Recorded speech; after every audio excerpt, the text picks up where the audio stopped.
What is up, revivalists, survivalists, and everyone in between? This is Frank Rick Horvath with The Making of the Party, Season 2, Episode 1, Running a Business, or The Amazingly Extraordinary Mundane Tasks of the Music Industry.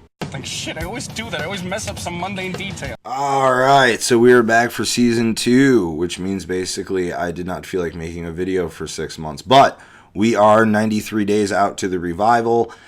Gives us about 3 months, so we're going to start this series up again and see where the hell it takes us. We'll be doing some recaps and going back and covering some of the questions from last year and some of the stuff we talked about and new stuff, new topics about the music industry and how it can be totally fucked and amazing at the same time. So, yeah. Take a second, please hit the like button, hit subscribe, and click the notification bell, and stay up to date on everything. And by all means, check out all our videos and check out our playlist. It keeps growing every day of past, present, and future revival bands. So, yeah. All right. So, business, running business. What does that mean? Well, up until a few years ago, I thought Google Docs was a website that you could look up why your schwanz was burning while you pee. But it wasn't, I found out after getting yelled at numerous times from Ashley and Shane to use it properly. So the importance of the business aspect. So as things have grown over the years, when we first started off, things would just kind of be on loose leaf pieces of paper, if even that. It's just people kind of talking to each other and telling each other what we're going to do to run the party or shows or anything like that. I don't even think I had a calendar book or anything like that. I wasn't even using the calendar on the phone or anything. And what I learned over the course of years is that there's a strong importance of how you set up and how you run the business aspect of things. So that means staring at spreadsheets and your eyes burning, or using Google Docs properly, or setting up your tax ID numbers properly, and speaking to an accountant. These are all things, whether you're going to be an LLC or an incorporation or just a sole proprietor, really in any business and not just the music business, that you want to set a strong structure for yourself. Because if you don't do that, not only is the business doomed to fail because you're not going to probably be able to pay your taxes properly or take advantage of a lot of things that are out there for small businesses, but also it sends it gives you this feeling of waking up and doing the job that you're actually structured and you're part of a business, and then therefore your mentality becomes that of a business-minded person. But there's a lot of mundane tasks with that. That means setting up a PO box. That means mailing out flyers to people, setting up a FedEx shipping business account. I mean, all these things that you don't really necessarily think about, but I guess they're part of it. As some of you know, we moved in recently to the Revival Media Group, which is our label that we're starting here. And that's been a real slow process as well because of all the tasks involved. You have to find the right people. You have to set up the appointments. You have to attend the appointments, meet with the bankers, refile your tax ID numbers because you set your taxes wrong. There's all these things that happen. And you get involved in the music business because most of us, we love music. So I think it's important to maintain that, but to understand the fact that there is a business that has to be run. I forget who said it, but they made the quote that there's a reason why business has more letters in it than music or something like that. But it's true. So as long as you maintain that and remember that, I think that you can have a successful small label or production company or booking agency or any of those things, a promoter, any of them.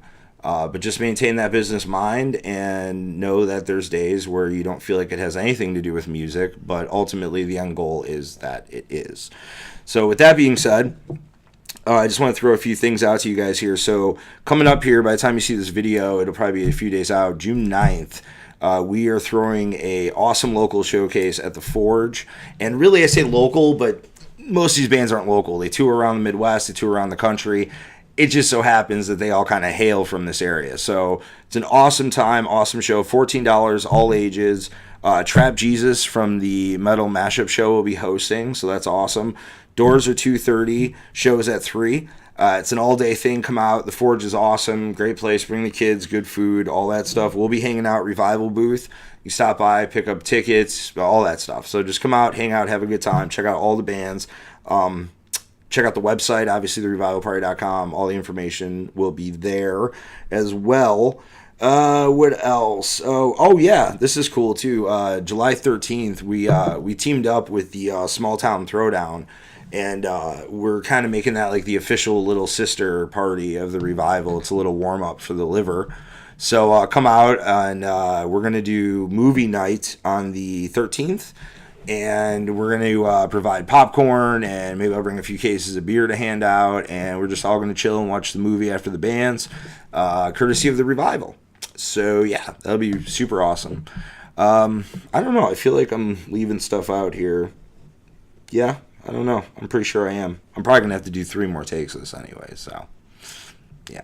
But as always, check out everything at therevivalparty.com and get your tickets now while you can. Remember, only 500 are sold each year. It's very, very, very exclusive party. So, exclusivity without all the arrogance. Oh, before we go, we're going to do the contest. Right. Okay, so I want to do a contest. So, here's what we're going to do. I'm going to throw in a few surprises with it, but we're going to be giving the winner this awesome framed copy of the Revival Revolution compilation CD featuring a shit ton of bands from the 2016 lineup. And I'll probably get it signed by a bunch of people on the 9th as well before we send it out to whoever the winner is. And I'll throw in a couple little surprise items. So how do you win this, you might ask? It's quite simple. All you have to do is make sure you're subscribed, you hit the notification bell, and you like the video. And I need you to put a comment down below. I don't care what the comment is. It could say, remember Bubbles? Yeah, I'm always asking for you. You know, remember that one? No, you're looking at me funny. I left out that he used to blow you apart. Yeah, so put a comment down below, ask a question, give us some ideas for some of these videos. If you have questions about how to do shows, how to book something, how not to lose your mind, how to roll a spliff the right way, whatever it is, just put a comment down below and be sure to share the video. You have to share the video on another social media platform. You do that, you are entered in the contest, and we'll randomly pick out a winner, maybe 2. And yeah. So once again, guys, thank you all for tuning in tonight, today, tomorrow, whenever you're watching this. And check out therevivalparty.com and therevivalmediagroup.com. And I will be checking in with y'all later. Peace.